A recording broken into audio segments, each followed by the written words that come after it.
आज हम भारत की उस संगठित शक्ति के बारे में बात करेंगे जो देश का सबसे निडर, निर्भीक और इंटेलिजेंट वर्ग माना जाता है। ऐसा वर्ग जिसके खिलाफ कुछ गलत करने से पहले हमारे देश के नेता, पुलिसकर्मियों और अन्य ताकतवर लोगों की रूह कांप जाती है। ऐसा वर्ग जिसने देश की आजादी में सर्वाधिक योगदान दिया। अगर आप आजादी से पहले काम करने वाले क्रांतिकारियों की सूची देखेंगे तो उसमें सर्वाधिक यही वर्ग मिलेगा।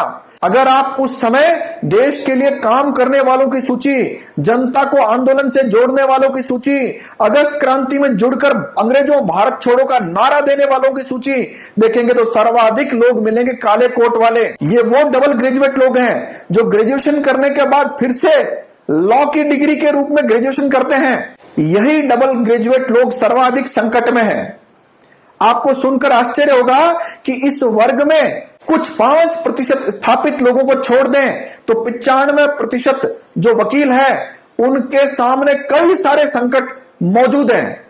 ये वो पढ़ा लिखा वर्ग है जो दुनिया को रास्ता दिखा सकता है, देश को रास्ता दिखा सकता है, शहर, गांव और अन्य नागरिकों यानी मालिकों को रास्ता दिखा सकता है।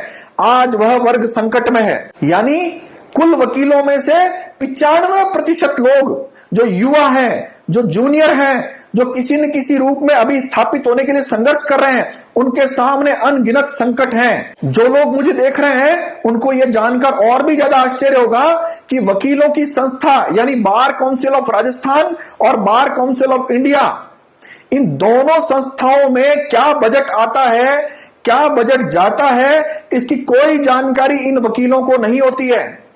इस 5% वर्ग ने इस 95% पढ़े लिखे वर्ग पर इस हद तक कब्जा कर लिया है कि यह लोग अपने अधिकारों की, हक की मांग ही करना नहीं चाहते हैं। अगर मैं राजस्थान की बात करूं तो राजस्थान में वकीलों की वह संस्था जहां पर वकील रजिस्टर्ड होता है उसका नाम है बार काउंसिल ऑफ राजस्थान।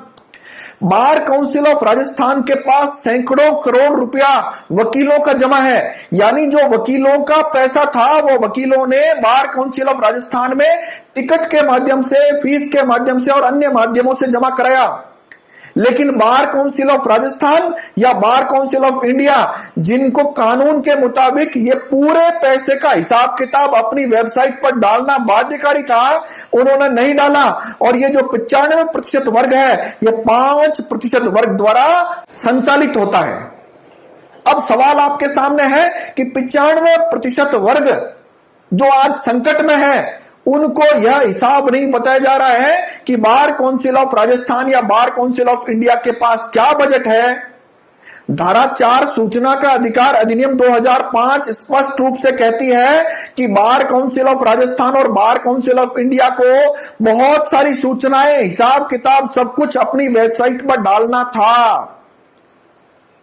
15 साल बाद भी इन्होंने यह हिसाब किताब अपने वेबसाइट पर नहीं डाला। जनता को सुनकर आश्चर्य होगा कि कानून की पालना नहीं करने वाले बार काउंसिल ऑफ राजस्थान और बार काउंसिल ऑफ इंडिया से सवाल करने वाले वकील भी मौजूद में नहीं है। बार काउंसिल ऑफ राजस्थान के जो चुने हुए सदस्य हैं वह उस हिसाब किताब को क्यों नहीं डालना चाहते?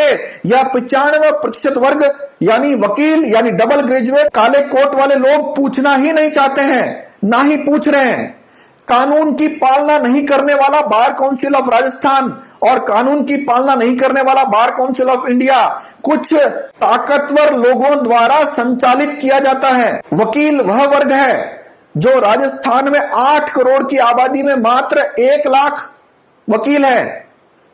यानी 800 लोगों पर मात्र एक वकील है। मैं दावे और जिम्मेदारी से कहता हूं कि जिसके पास सच्चे मित्र के रूप में एक वकील मौजूद है उसके जीवन में आने वाले संकटों की संख्या में कमी हो जाएगी। तो बार काउंसिल ऑफ राजस्थान जो वकीलों की संस्था है और देश में बार काउंसिल ऑफ इंडिया जो वकीलों की संस्था है, मान लीजिए डबल ग्रेजुएट लोग यह पूछ नहीं पा रहे हिसाब किताब, यह भी नहीं पूछ पा रहे धारा 4 की पालना बार काउंसिल ऑफ राजस्थान के लोगों ने क्यों नहीं की, तो जनता इन वकीलों की मदद करते हुए, इस पढ़े लिखे वर्ग की मदद करते हुए 10 रुपया मात्र खर्च करके इनसे पूछेगी और वकीलों की इस अगस्त क्रांति में अपना योगदान देगी। यह बात सुनकर जो 95% वकील जिनके जीवन संकट में है उनकी आत्मा जाग उठे तो वह भी 10 रुपया खर्च करके बार काउंसिल ऑफ राजस्थान से पूछे कि आपने धारा 4 की पालना करते हुए हमारा जो सैकड़ों करोड़ रुपया था वो आपने कहां जमा करा रखा है, उससे आपको क्या ब्याज मिलता है, उस पैसे को आप कहां खर्च करते हैं, बार काउंसिल की होने वाली मीटिंगों में क्या किया जाता है, उनके मिनट्स ऑफ मीटिंग हमको दीजिए, जनता को दीजिए। कुल मिलाकर बात यह है कि 95% काले कोट वाला पढ़ा लिखा डबल ग्रेजुएट व्यक्ति क्या जनता पर निर्भर रहेगा?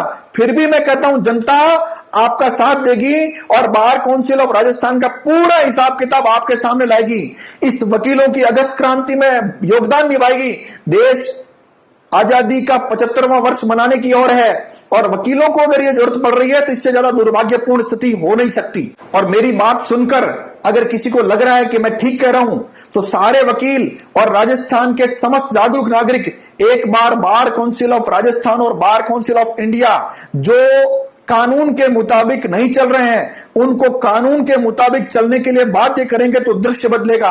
कुल मिलाकर यह जो अगस्त क्रांति है, इस अगस्त क्रांति में जो अधूरी आजादी हमको मिली थी उसको पूर्ण आजादी की ओर ले जाना है। इस पूर्ण आजादी की ओर ले जाने में जो सर्वाधिक भूमिका निभा सकता है वो है वकील, जो आपके साथ कंधे से कंधा मिलाकर इस आजादी की दूसरी लड़ाई में योगदान देगा।